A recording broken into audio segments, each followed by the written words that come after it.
there, welcome back to another week of shows. Today I'm going to talk about Sakamoto's Killing. Not the Killing, just called Killing. It's from this box set on Third Windows, and which also has a few other films which I've not watched yet, but I have watched The Killing.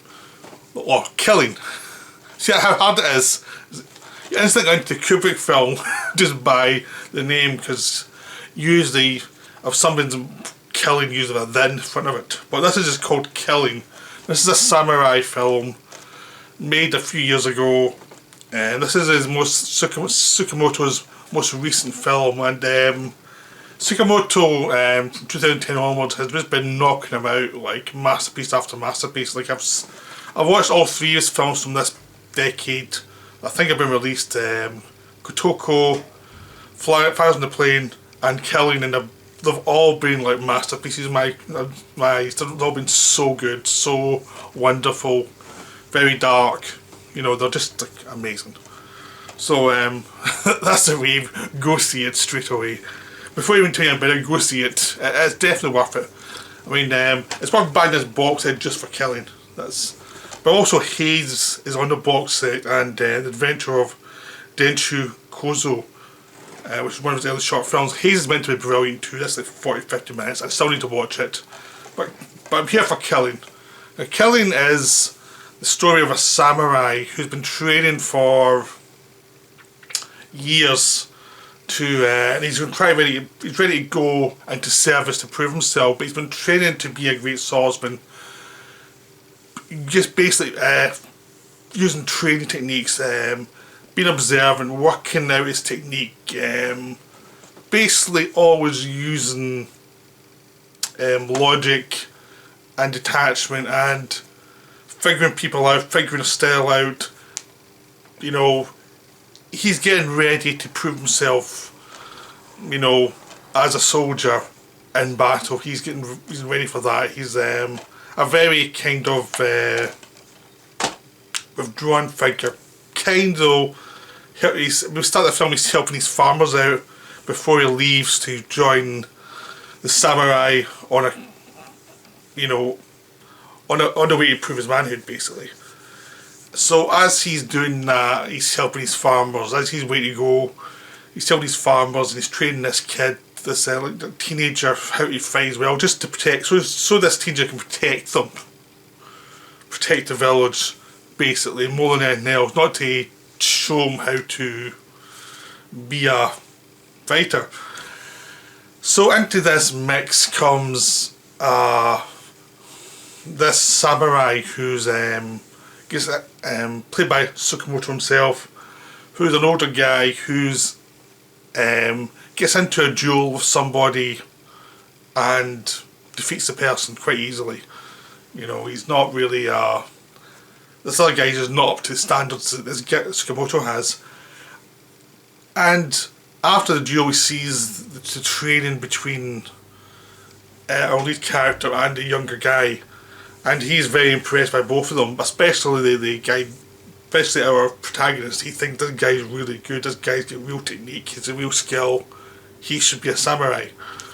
So he talks to him and says, do you want to come and fight with me? And the guy says he's going to go fight with these, he's going to go to this occasion, but don't do that, but the other guy's going as well. So yeah, so the other guy goes to find other people, and then he'll come back. He says he'll take the young guy if he doesn't find anyone else, but he definitely wants our protagonist to come along with him and fight.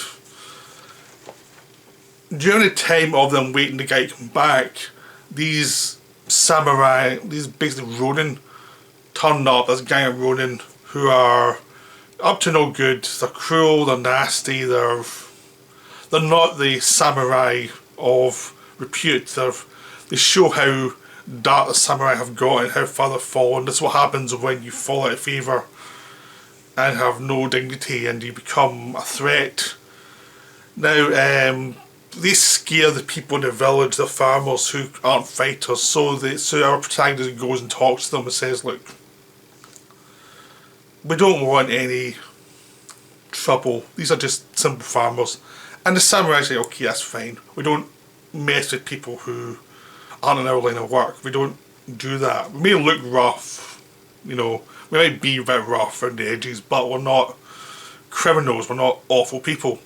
So they get an impasse, and it's like, okay, that's fine, this is going right. But because so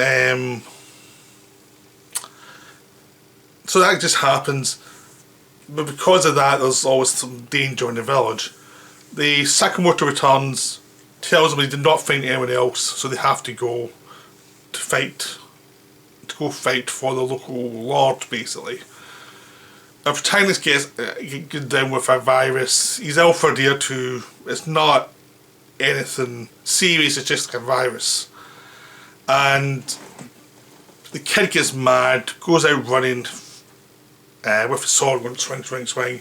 Runs into the Ronin. They get a scuffle, which more or less starts a war, because the Tsukamato does not allow people to hurt his own people, and he goes out and causes damage to these other people, and a war basically starts. And that's kind of as far as I want to go with the description of the plot.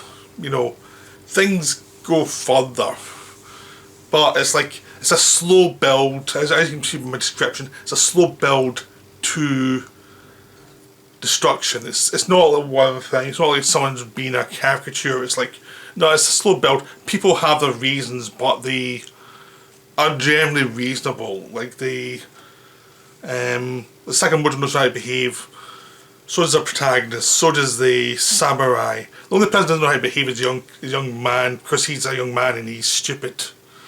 The samurai is attracted to the young man's sister, who they've been flirting a lot, and that's a kind of thing to make him wonder if he's going down the right path.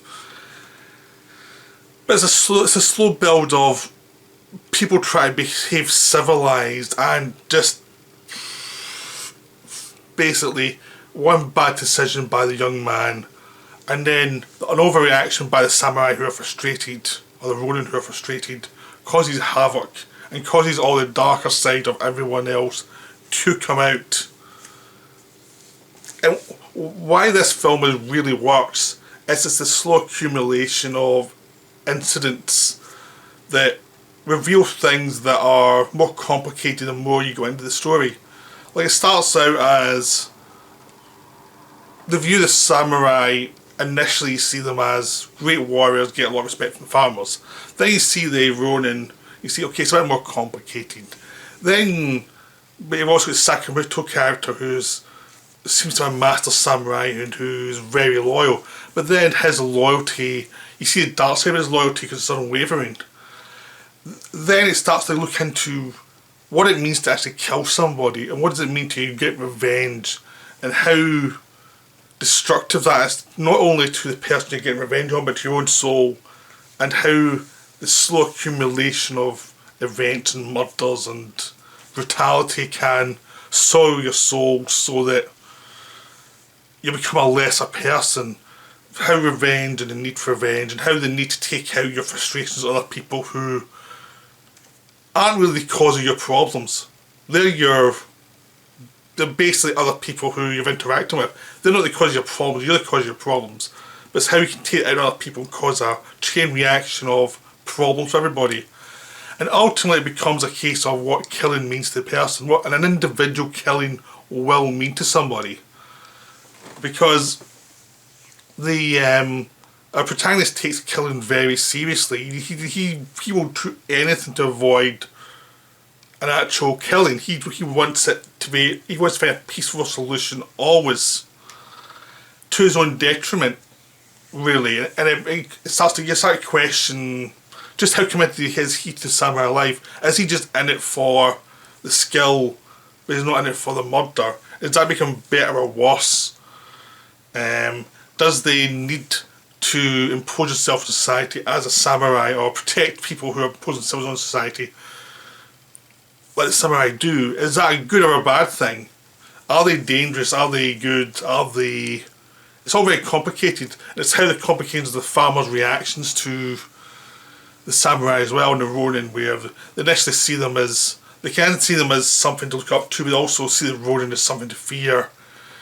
and they have their own violent tendencies as well, and their own darkness that they have no control over, and they also want to rise up to be higher society than they are, because they're just lowly farmers. And it's all about the complications of society and how society can create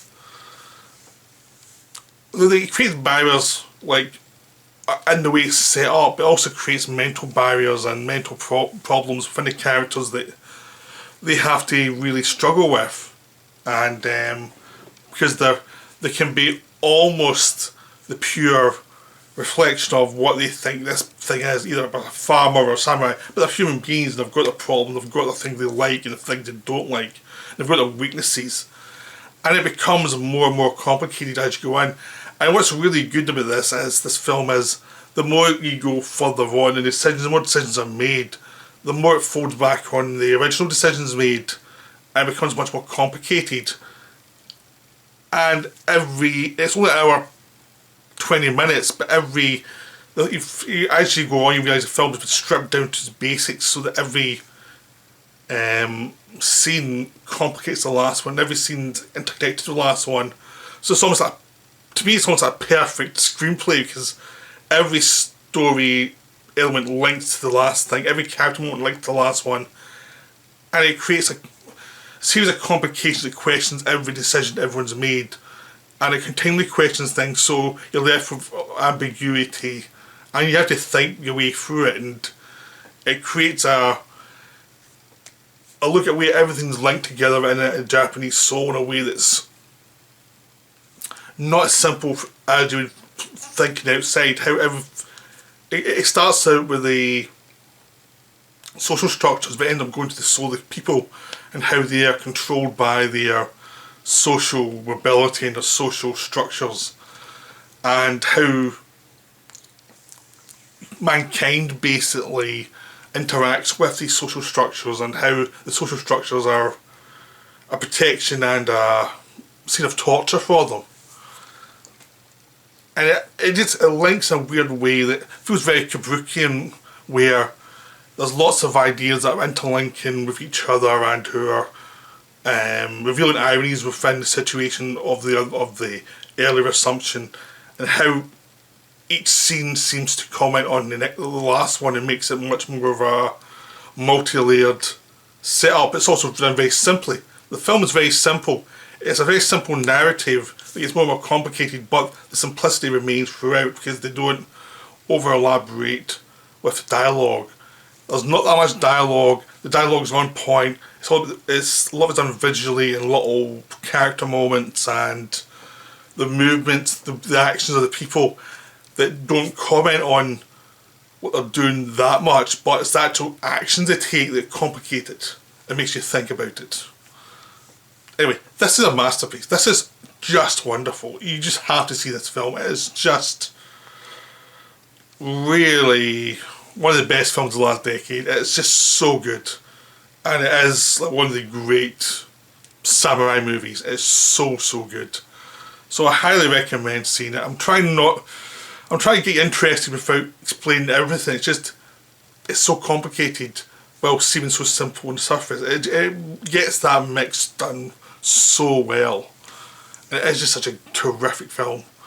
So I hope you enjoyed this video. I highly recommend you watch Killing. Killing is so good. But I'll be back soon with some more videos. I'll see you later. Right, bye for now.